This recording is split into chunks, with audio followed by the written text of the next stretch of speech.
महिला आरक्षण को लेकर सरकार सुप्रीम कोर्ट भी जा रही है और अध्यादेश भी ला रही है। वहीं कांग्रेस ने इसे सरकार की लापरवाही करार दिया है। कांग्रेस के वरिष्ठ उपाध्यक्ष मथुरा दत्त जोशी का कहना है कि सरकार अगर हाईकोर्ट में मजबूत पैरवी करती तो उसकी नौबत नहीं आती। सरकार को चाहिए था कि पहले से ही हाईकोर्ट में सुनवाई के दौरान वकीलों की तरफ से मजबूती से पक्ष रखा जाए। देखिए, महिलाओं को आरक्षण नौकरियों में आरक्षण देने में सरकार असफल रही। सरकार की पैरवी गलत रही हाईकोर्ट में। सरकार को चाहिए था कि उनके वकील ढंग से पैरवी करते। आप 30% आधी आबादी को आरक्षण देने की बात कर रहे हैं, आधी आबादी का सम्मान करने की बात कर रहे हैं, लेकिन आपने सम्मान करने के बजाय असम्मान करने का काम उनका किया, उनको अपमानित करने का काम आपने किया। आपके वकील, आपके जो अधिवक्ता हैं, वो माननीय उच्च न्यायालय में पैरवी करने में विफल रहे हैं।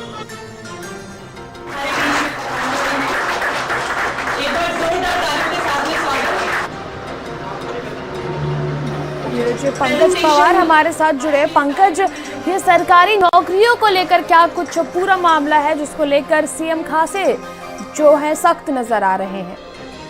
देखिए, सबसे बड़ी बात यह है कि लगभग महिलाओं को उत्तराखंड में पिछले कई सालों से जो पीसीएस या फिर तमाम अन्य परीक्षाएं हैं उसमें 30% का आरक्षण उत्तराखंड की महिलाओं को मिलता था। लेकिन हाल के दिनों में हाईकोर्ट ने इस आरक्षण को, 37 आरक्षण को खत्म कर दिया, जिसकी वजह से जो अभी पीसीएस की परीक्षा हुई और उसमें महिलाओं को जो कहीं ना कहीं उनको एक आरक्षण मिलना चाहिए था वो नहीं मिला है। तो उसको देखते हुए अब मुख्यमंत्री ने सीधे तौर पर कहा है, एक तो सुप्रीम कोर्ट जा रही है सरकार, दूसरा आने वाली विधानसभा सत्र में जो जल्द ही शीतकालीन सत्र आने वाला है उसमें सरकार जो है वो अध्यादेश लाएगी और अध्यादेश को पास करवाकर फिर से जो तमाम 36 आरक्षण है वो महिलाओं को दिया जाएगा। इसकी वजह से जो पीसीएस का परीक्षा परिणाम है वो अभी तक रुका हुआ है। हाईकोर्ट कह रहा है कि आप कट आउट जो है जल्दी निकालिए, लेकिन सरकार ने अभी तक रोका हुआ है।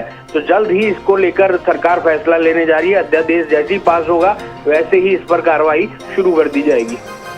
ठीक है। देखिए पंकज, इसी में विपक्ष ने भी इल्जाम लगाया है कि सरकार ने मजबूती से अपना पक्ष हाईकोर्ट में नहीं रखा, जिसके चलते यह नौबत आई है। सही कहा और विपक्ष ने सही बात कही है।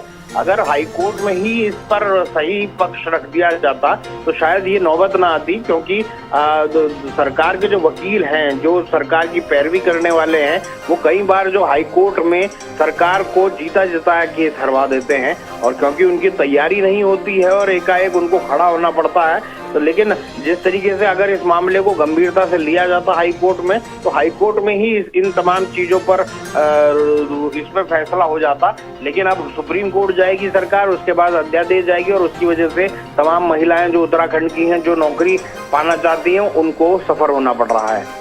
ठीक है, तमाम जानकारी